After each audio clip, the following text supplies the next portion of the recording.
El tema de Puerto Rico antes de los huracanes iba cobrando prominencia, desde el Task Force que creó Clinton y Pedro Rosselló en aquel entonces, que el presidente Obama y los gobiernos de Puerto Rico fueron encaminando asuntos relacionados con el estatus, que se celebró una consulta conforme a aquel informe, aquel último reporte bajo la presidencia de Obama, que fue el plebiscito del año 2012.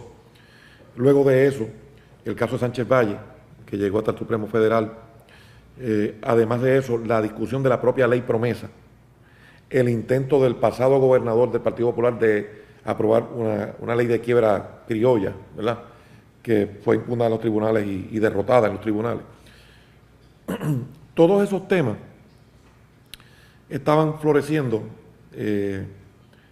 y estaban captando la atención de algunos sectores importantes de la capital federal sobre el caso de Puerto Rico. Lo que ocurre es que cuando una catástrofe de la magnitud del huracán María ubica a Puerto Rico en unas condiciones de desastre total, pues eso captó no tan solo la atención de esos sectores del gobierno que, ¿verdad?, que manejan el asunto público y gubernamental, sino de la ciudadanía americana. Y entonces cuando la ciudadanía, aquellos que residen en los estados, comienzan a tener información, eso levanta también una presión adicional al gobierno de los Estados Unidos, al Congreso, ¿verdad?, a la Cámara, al Senado, a diferentes sectores. Y eso provocó, sin lugar a dudas, que no tan solo en los Estados Unidos, sino que en Puerto Rico, el tema de la relación entre Puerto Rico y los Estados Unidos se revisitara. Ser colonia en todos los capítulos de la historia del mundo representa tener menos. Puerto Rico es una colonia, no hay duda. Nosotros no podemos votar por el presidente. No tenemos 2 senadores, como todos los estados. No tenemos congresistas con voz y voto. Tenemos una comisionada que tiene voz, pero no tiene voto. Y pues eso plantea, en el caso de Puerto Rico, a los puertorriqueños, ¿qué quieren hacer? Si quieren ser admitidos como un estado para tener la plenitud de los derechos, como todos los demás ciudadanos americanos, al igual que nosotros, o si queremos separarnos y convertirnos en una república independiente. Ese es el gran dilema.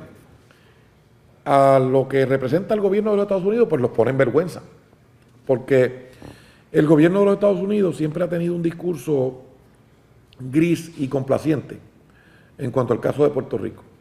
Ellos han dicho, cuando los puertorriqueños se pongan de acuerdo, pues atenderemos el asunto.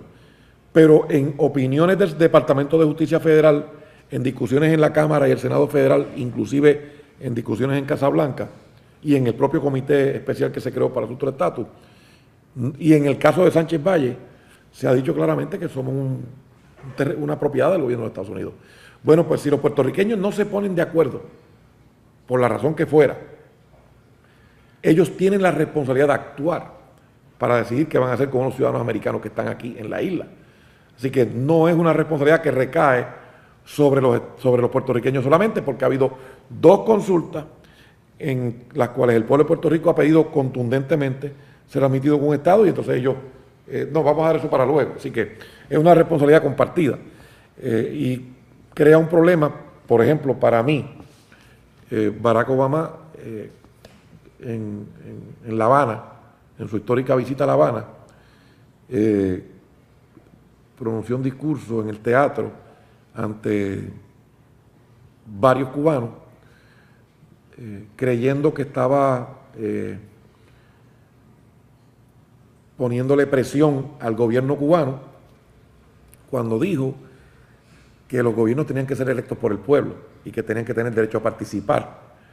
Y a 700 millas de donde él estaba parado hablando de democracia y voto, hay una colonia americana que no vota por él, o que no votaba por él, ni tiene representación en el Senado y la Cámara. Así que fue un gran acto de hipocresía decirle a Cuba que adopte procesos democráticos donde la gente pueda votar libremente por sus oficiales, y entonces en Puerto Rico no se puede votar por el presidente, que decide en asuntos que afectan la vida cotidiana de los puertorriqueños, al igual que 2 senadores y los representantes que nos correspondan de acuerdo a la población.